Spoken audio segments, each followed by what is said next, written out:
안녕하세요. 저는 권영우라고 합니다. 지식인을 통해서 주신 질문입니다. 미션 문제로 문의 드려볼게요 라고 돼 있어요. 자동차는 에코스인데 2010년식이고 12만 7,000km를 주행했습니다. 미션은 아이신 미션입니다. 미션의 종류까지 아시는 거 보면 자동차에 대해서 상당히 박식하십니다. 저는 미션의 종류에 대해서는 크게 신경을 쓰지 않는 편인데 질문들을 보면 이렇게 세부 사정과 잘 알고 계시더라고요. 때로는 부럽기도 했어요. 때로는 이런 것까지 아셔야 되나 하는 생각도 하고 있습니다. 질문의 요지가 아주 재미있습니다. RPM 1700rpm 정도로 밟으며 1단에서 2단 변속이 문제가 없으나 라고 되어 있습니다. 그런데 질문의 요지가 1500rpm 이하로 엑셀을 밟을다. 그럼 거의 밟지 않는 거죠.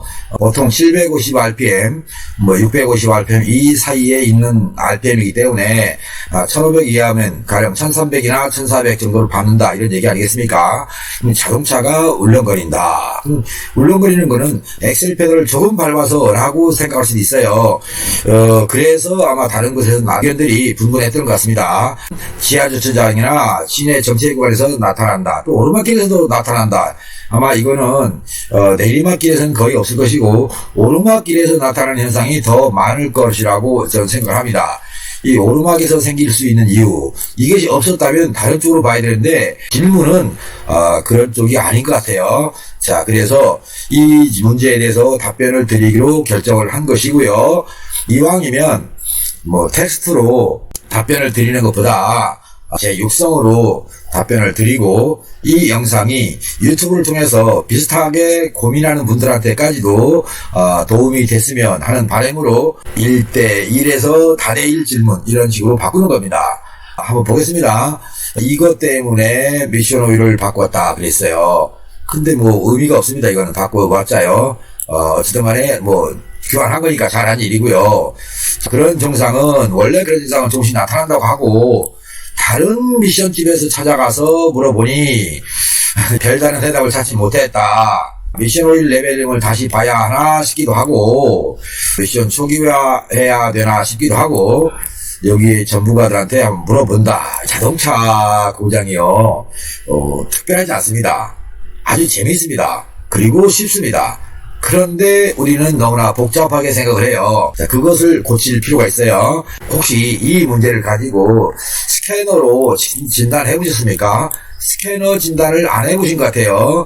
그래서 이런 의문을 가지고 있는 것 같고요. 또 하나는 진단했던 곳 1과 2라고 했을 때 미션 오일 교환하는 곳에서는 간혹 생길 수 있다 이런 거고 그 다음에 다른 미션집에서는 해답을 찾지 못한다. 그래서 아마 우리 선생님 생각에 미션 오일이 정량인가 레벨링을 다시 한번 봐야 되나 또는 미션을 초기화시켜야 되나 이렇게 나름대로의 의문을 가지신 거예요. 이거는 트랜스미션 전문가나 자동차 정비사가 해봐야 할 일이고요.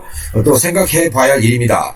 혹시 초기화를 해면 될 것인가 이런 거를 좀 생각해 봐야 되는데 단순하게 그냥 생각하고 말았어요. 어쩌면 정비사한테는 자, 머니죠. 머니 해도 이거죠. 이렇게 머니가 안 되면 머니 해도 무시하는 거죠. 그래서 이런 고민을 가지고 상담실에 질문을 올리셨을 것 같아요. 자, 한번 보겠습니다. 자동차는요 진단을 합니다. 스캐너로. 그러면 고장 코드가 발생합니다. 고장 코드 종류에는 B 코드가 있고요. 그 다음에 C 코드가 있습니다. 그리고 P 코드가 있고요. 네 번째로 U 코드가 있습니다. 이 코드별로 뒤에는 0001 이런 식으로 숫자가 없습니다. 이게 엄청나게 많습니다. C도 마찬가지고. 그런데요 고장 코드 중에 최고 많은 것이 뭐냐면 P 코드입니다. U 코드는 캔통신 구조이기 때문에 U 코드도 몇 가지 안 됩니다. 그러니까 자동차 정비사가 가장 정비하기 쉬운 것이 뭐냐면 B, C, U입니다. 그리고 P 코드로 된 거는 정비하기가 정말 어렵습니다. 난해하고요. 이것을 쉽게 또는 이걸 재미있게 풀어내서 정비하는 분이 많지 않다. 이 말씀을 드려야 되겠어요. 왜 제가 이런 말씀을 드렸는가 하면 지금부터 아시게 될 것입니다. 뭐냐면 1700rpm을 밟았다는 얘기는요, 엔진의 힘을 충분히 썼다는 얘기입니다. 그런데요, 1500rpm으로 밟았잖아요. 1500rpm 이하, 뭐 1000이든 1200, 1300, 400, 1500 이럴 거 아닙니까?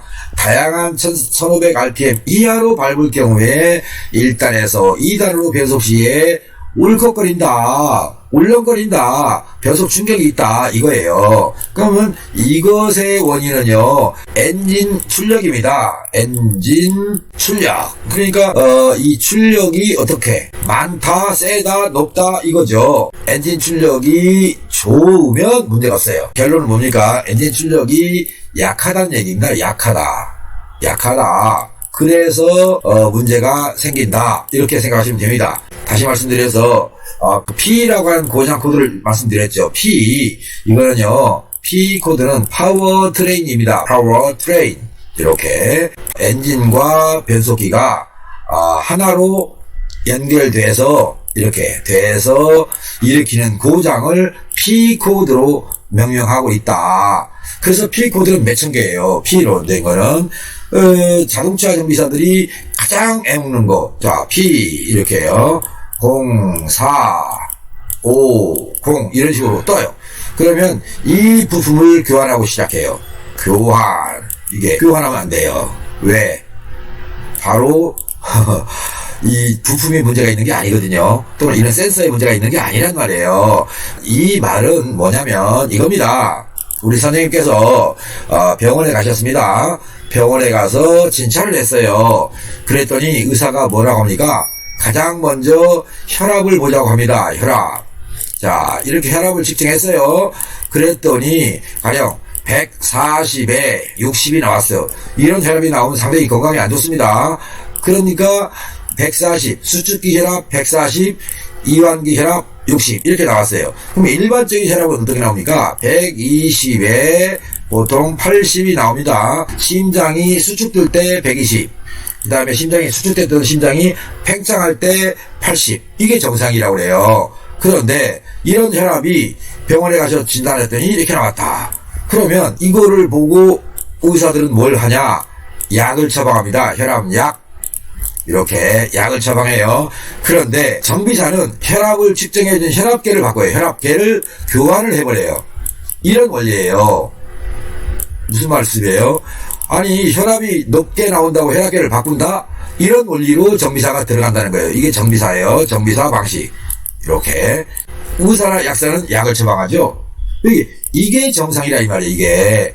그런데 제대로 된 의사나 어떤 의료진이라면 높은 혈압을 140을 예를 들어서 120으로 낮추는 뭘 해야 돼요? 치료죠. 치료. 이렇게 치료. 그런데 치료보다는 어떻게 한다? 약을 처방하고 있다. 결론은 이게 잘못된 겁니다. 의사도. 이렇게 해주는 의사가 진정한 의사인 겁니다. 그렇다면 자동차 정비사 역시 높게 혈압 측정된 혈압계를 바꾸는 것이 아니라 높은 혈압이 된 거를 낮은 혈압으로 낮출 수 있는 정비. 그런 겁니다. 자, 다시 한번 P 0, 2, 0, 0 이런 식으로 또 고장이 떴어요. 그러면 여기서 말해주는 부속을 바꿔요. 이거는 아닌 거예요. 절대로 바꾸시면 안 됩니다. 그리고 나서 정비를 할 때 원인이라고 하잖아요. 이 값이 비정상으로 ECU가 알려주는 데는 이유가 있잖아요. 이유. 그러면 원인을 찾아라 이겁니다. 원인. 이게 정비사인 거예요. 그냥 센서를 바꾼다, 액추에이터를 바꾼다 이런 거는요 교환사입니다. 정비사가 아니에요. 그냥 쉽게 생각하고 이거 바꾸면 되겠지라고 생각하는 거예요. 그런데 저는 늘 반대인 거예요. 이러지 마십시오 라고 하는 거. 원인을 찾아서 치료하면 그 센서 값은 저절로 정상으로 돌아간다. 곧 높은 혈압 140을 120으로 낮춰주면 그분은 건강하게 살 수 있는 거예요. 근데 약을 통해서 피의 밀도를 낮춰주는 겁니다. 곧 피가 묽어지게 만들어주면 압력이 낮은 압력으로는 멀리까지 또 깊은 곳까지 못 간다는 겁니다. 그래서 혈압약을 드시면 합병증이 오는 거예요. 자동차도 마찬가지다. 그래서 마찬가지 그런 이상한 치료 방법을 하지 마시고요. 여기서 말하는 1500rpm 이하로 밟으면 출력이 없다. 그래서 차가 울렁거린다. 이런 거거든요. 출력이 없으니까 진단을 해봐야 할 거 아니에요. 엔진을 진단을 해야 돼요. 그러면 스캐너를 통해서 다양한 서비스 데이터를 보고 무슨 값이 높은가 낮은가 대부분이 모르십니다. 정비사라면 최소한 이 정도는 알자 이겁니다. 정비사라면 스캐너를 그려봅니다. 이게 스캐너 화면이고요. 스캐너 화면에 산소 센서라는 걸 진단할 수 있는 모드가 있습니다. 그게 오실로스코프라고 하는데요. 오실로스코프를 통해서 이 에쿠스 자동차의 산소에서 파형을 찍어봅니다. 자, 찍어봅니다. 이렇게 나옵니다. 이렇게 나와야 돼요. 그런데 변속 충격이 있지 않습니까? 지금 차가 울렁거리는 증상이 있지 않습니까? 이럴 때는 어떻게 나오냐? 이렇게 나옵니다. 자, 길게 이런 식으로 나옵니다. 어때요? 빨간 색깔과 파란 색깔에 확연한 차이가 있죠. 연료가 많다, 연료를 빼라. 연료가 부족해, 더 넣어줘. 여기는 연료가 부족해, 또 더 넣어줘. 하고 ECU한테 계속 그 연료를 보정하는 명령. 이쯤에 오면 또다시 야, 연료가 많아, 배불러 죽겠어, 빨리 연료 빼줘 하고 또 명령을 하는 거예요. 그래서 인젝터는 연료를 감소시키고 여기만 오면 연료를 더 넣어주려고 제어를 하는 겁니다. 이 의외의 부분은 연료가 많다라고 하는 영역이기 때문에 여기서는 점화시기라고 하는 타이밍을 지각시킵니다. 지각 제어. 그리고 이쪽에 지금 파란 부분 있죠. 이 아랫부분, 이 부분이 오면 타이밍을 진각 제어를 합니다. 이게 무슨 말인지 모르시겠죠? 처음 듣는 용어일 겁니다. 정비사들한테 혹시 들어보셨다면 더 좋겠는데 못 들으셨다 해도 뭐 어쩔 수 없는 거예요. 우리 선생님은 정비사가 아니기 때문에 우리 선생님이라고 하는 고객이 찾아왔을 때 이 피드백에 의해서 타이밍이 지각이 됐다가 진각이 됐다. 그러면 지각시킬 때 힘이 없어져요. 그러면 그때 변속이 울렁거리는 겁니다. 변속 충격이 있는 것이 또 진각을 시켜요. 그러면 이렇게 진각이 되는 순간 이런 지점에 오면 진각시킨다고 그랬지 않습니까? 그때 엑셀을 밟으면 까라락 노킹이 나면서 엔진 출력이 제대로 안 나요. 그러니까 어떻게 해야 돼요? 빨간 색깔 파형이 나오는 모드가 되는지를 보셔야 돼요. 그래서 빨간 모드에 파형이 안 나오면, 즉 위의 모드, 파란색 모드처럼 파형이 나온다면, 그리고 피드백을 그리며 봅니다. 자, 이렇게. 자, 어때요? 이렇게. 좀 올라갔다가 내려갔다. 이거 뭐 이상하죠? 이런 식으로. 자, 그러면 여기서, 중심선을 하나 긋겠습니다. 이렇게. 모든 산소 센서는, 기준선이 있습니다. 기준선 이하에서 움직이는 거는요, 연료를 많이 넣어주는 신호가 됩니다. 이제 이쪽으로 가면 연료를 빼라는 신호입니다. 그러니까 연료를 보정하는 거죠. 연료 보정. 이 보정을 통해서 점화시기가 진각이 돼요. 자, 이런 모드일 때는 엑셀을 밟을 때마다 까라락 하고 노킹이 생깁니다. 그러니까 내 차는 악셀을 밟으면 까라락 거려. 근데 악셀을 놓을 때는 아무 모르겠는데 밟을 때만 그래 라고 한다면 산소에서 피드백 파형이 연료가 부족하다는 영역에서 파형이 나오고 있는 건 아니냐라고 하는 것도 생각해 보라 이 말이에요. 그리고 이런 모드, 연료가 많은 영역일 때는 엑셀 페달을 밟고 있다가 놓으면 차가 울렁울렁합니다, 이게. 그래서 이때는 지각 제어한다고 그랬죠? 여기는 진각 제어. 그러니까 진각 제어가 많은지 지각 제어가 많은지 이렇게 스캐너에서 점화시기가 나오는 걸 수다가 막 바뀌면 잘 모르세요. 그런데 이렇게 산소 센서 파형, 이 모드에서 파형을 찍었을 때 나오는 모습을 가지면 우리 선생님 자동차에 1500의 rpm 이하에서 1단, 2단 변속 충격이 있다, 변속이 울렁거린다 라고 하는 점을 찾아낼 수 있습니다. 얼마나 재밌습니까? 이렇게 재미있는 것이 산소에서 파형에 의한 정비라고 하는 겁니다. 산소에서 파형을 통해서 진단이 가능한 것, 자, 무엇인가? 엄청나게 많습니다. 연료가 많은지 연료가 부족한지, 공기량이 많은지 공기량이 부족한지, 냉각수 온도가 높은지 낮은지, 현재 엔진의 압축 상태가 좋은지 나쁜지까지 알 수 있고요. 정화장치가 문제가 있는지 없는지도 알 수 있고요. 인젝터에 문제가 있는지 없는지, 또는 연료 압력은 충분한지도 알 수 있고요. 배기관 있죠. 머플러관. 그쪽에 어떤 문제가 생겼는지도 알 수 있습니다.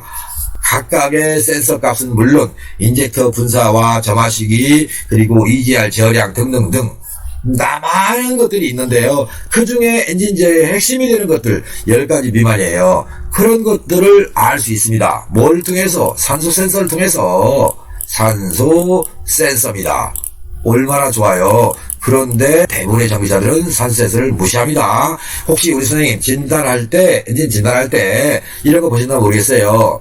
B1, S1 이런 거, 뱅크 1의 산소 센서 1, 뱅크 1의 S2 산소 센서 툴, 뱅크 B2의 S1, 또 B2의 S2, 이게 산소 센서가 4개 있는 자동차에 맞지 않습니까?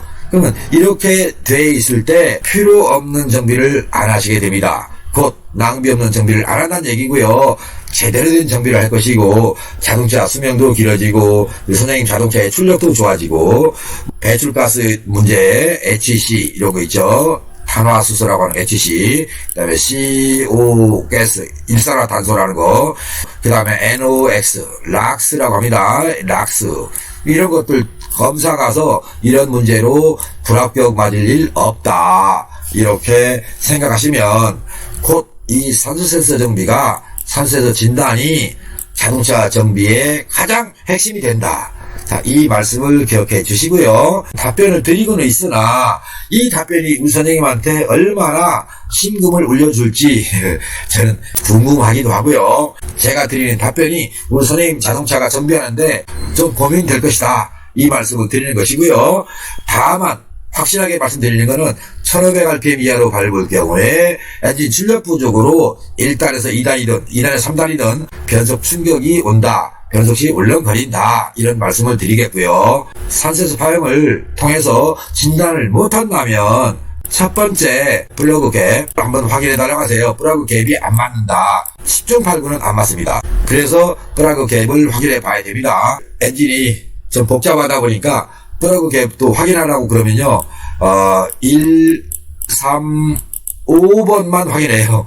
저 뒤쪽에 있는 2, 4, 6번은 확인을 하지 않는 경향이 많아요. 엔진 트러블이 있다고 저를 찾아오신 분들이 있습니다. 그 진단해 보니까 이거 점화 장치가 맞아요. 플러그에 문제가 있어요. 그래서 플러그를 점검하기 위해서 빼요. 135 쪽은 새 겁니다. 246 쪽은 뜯기가 불편하니까 손 안 댄 거예요. 246은 아주 오래된 것이고 135는 최근 거란 말이에요. 이런 정비는 하시면 안 됩니다. 정비사님한테 부탁했을 때 플러그 갭을 봐달라고 한다. 그러면 자, 왜 이렇게 봐달라고 하라고 하냐? 여름철에는 괜찮았을 거란 말이에요. 그럼 겨울철 되면서 문제가 일으켰다, 이렇게 지금 저는 판단한 거예요. 왜? 질문이 이제 올라갔기 때문에요. 이제 올라온 질문이니까 날씨가 서늘해지면서 공기 밀도가 높아지면서 발생한 증상, 이렇게 봤을 때 플러그 갭을 최소한 확인해 주면 좋겠다. 플러그 갭을 넓혀야 된다, 좁혀야 된다, 이 말씀을 제가 말씀 안 드리겠습니다. 우리 선생님이 또 다른 제 영상에 관심을 가져주실 것이고요. 혹시 궁금하시면 전화를 주십시오. 지금 제가 오늘 드린 답변의 영상에서 혹시 이게 궁금한데 하는 어떤 거 있다면 연락을 주시면 제가 상담해 드리겠습니다. 또한 이 상담 내용은 유튜브에 올라갈 것이고요. 권영우 TV를 통해서 공개가 될 것이니까 우리 선생님의 사례가 다른 많은 분들한테 도움이 될 것이라는 가정, 추측하에 영상으로 답변을 드리는 것이니까, 미션을 교환한 지 얼마 안 됐다, 뭐 레벨링을 한다, 이거 다 필요 없는 짓입니다. 미션 초기화 해봤자 필요 없는 짓이거든요. 물론 미션 오일은 열간시입니다. 운행 전 점검이 아니라 운행 후 정차 시 파킹 모드에 놓고 변속기 오일 레벨을 측정하셔야 됩니다. 변속 충격이 있을 때 로우선 이하로 가면 충격이 나타납니다. 근데 이 중간에 있으면요, 잘 안 나타납니다. 그런데도 나타난다. 곧 엔진의 문제. 방금 전에 말씀드렸죠. 파워트레인에서 파워가 좋지 않으면 변속 시기에 변속 충격에 변속 패턴에 영향을 미친다. 그래서 우리 선생님 자동차는 비록 미션 문제 같지만 사실은 엔진 정비를 해야 된다. 자, 이 말씀으로 표를 마칠까 합니다. 우리 선생님 자동차가 완벽하게 정비돼서 출력 좋은 자동차가 됐으면 좋겠습니다. 또한 소음까지 잡을 수 있었으면 더욱 좋겠습니다. 이 영상을 통해서 기원하는 마음 간절하다는 말씀으로 오늘 답변 마칠까 합니다. 그리고 권영호TV를 시청해주신 모든 여러분께 감사를 드립니다. 감사합니다. 바이바이.